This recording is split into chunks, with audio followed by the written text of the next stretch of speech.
Greetings, and welcome back to our Standing Watch program. This week has witnessed an interesting debate regarding the high oil prices, and this Tuesday President Bush blamed the Congress for it, and at the same time then, subsequently to that, senators came back and blamed President Bush for the high gas prices.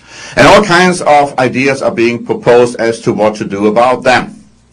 I have here in front of me an article by AFP, which reported on April 29, British energy giants BP and Royal Dutch Shell revealed Tuesday that their combined first quarter net profits surged to almost $17 billion thanks to record high oil prices.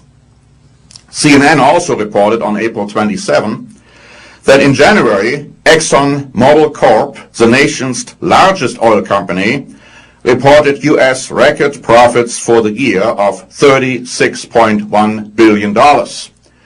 Now, they also only registered an increase of 17% for the first quarter of 2008, and it's almost bizarre to say that they have only an increase of 17%.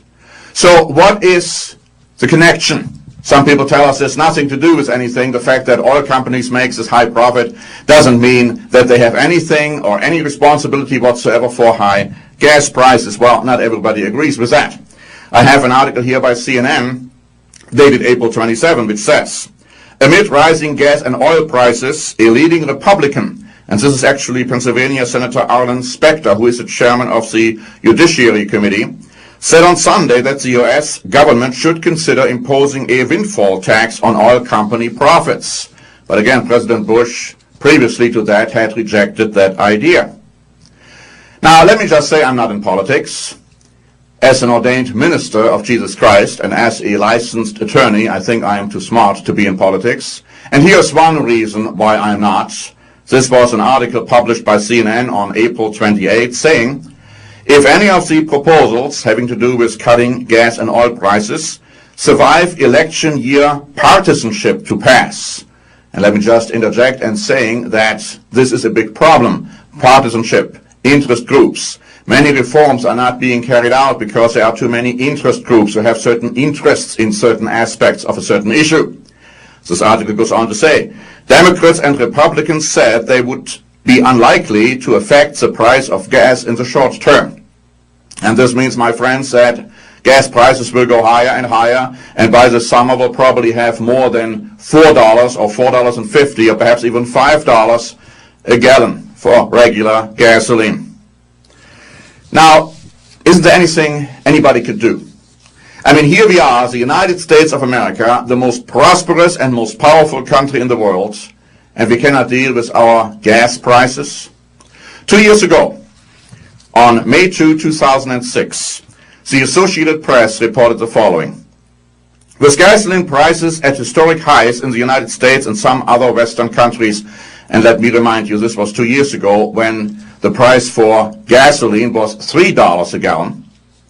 It goes on to say, Saudi King Abdullah issued a decree Sunday lowering domestic gasoline prices by about 25% immediately.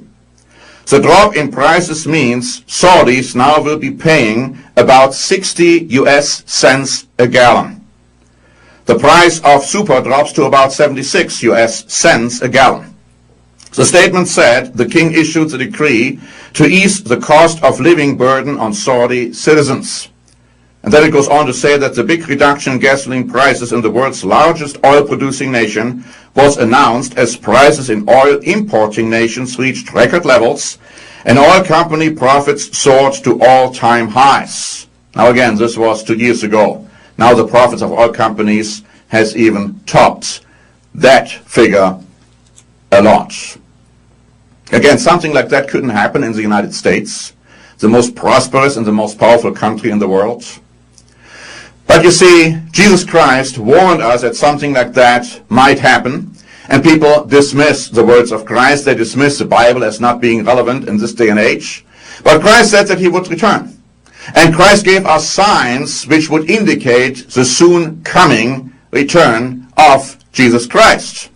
And one of those are written in Matthew 24 and verse 7, where Christ says that at the time of his return, just prior to that, there will be earthquakes in numerous different places, and there will be famine, and there will be pestilences.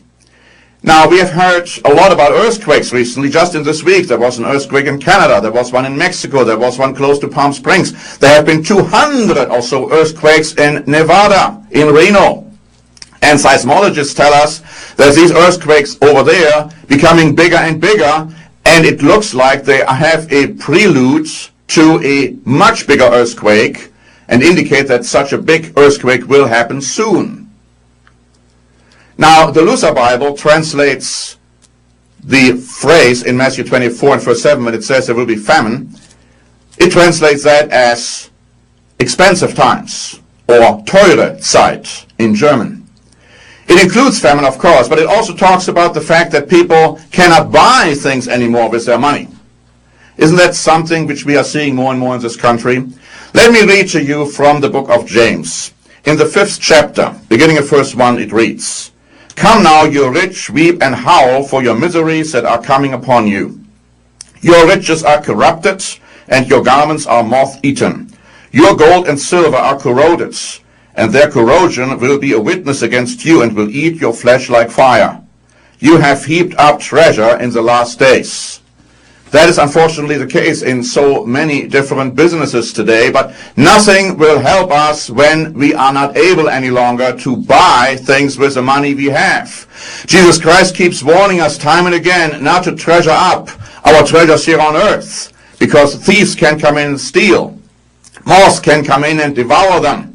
Riches may become and may get wings to fly away. He says, put up your treasures in heaven, because nobody can take those away from you. He's talking about priorities. He's talking about what is really important in our life. And if our priorities are in those physical things, then God will take those away from us. Now, it doesn't have to affect this nation. We are being warned. It says in the Bible, in the book of Proverbs, that if you have a righteous nation, it will excel. But of course, by implication, if it's not righteous, then it will not excel. It will decrease in power, in stature, and in economics. We, as a people, have to live righteously in order to accept and respect and look forward to the blessings from God. As a nation, we might not do that. God may not be all that pleased with us today, and that's why those things are happening to us. But it may not have to affect you. You can live righteously individually, and the Bible says that if you do, then you can be spared from the times to come. Think about what the Bible tells you. Think about what you are experiencing on a daily basis, and ask yourself, perhaps the Bible is relevant. Perhaps the words of Jesus Christ are relevant. Perhaps you have to look into your priorities and make a drastic change in your life. Thank you very much for listening. This is Norbert Link for the Standing Watch program.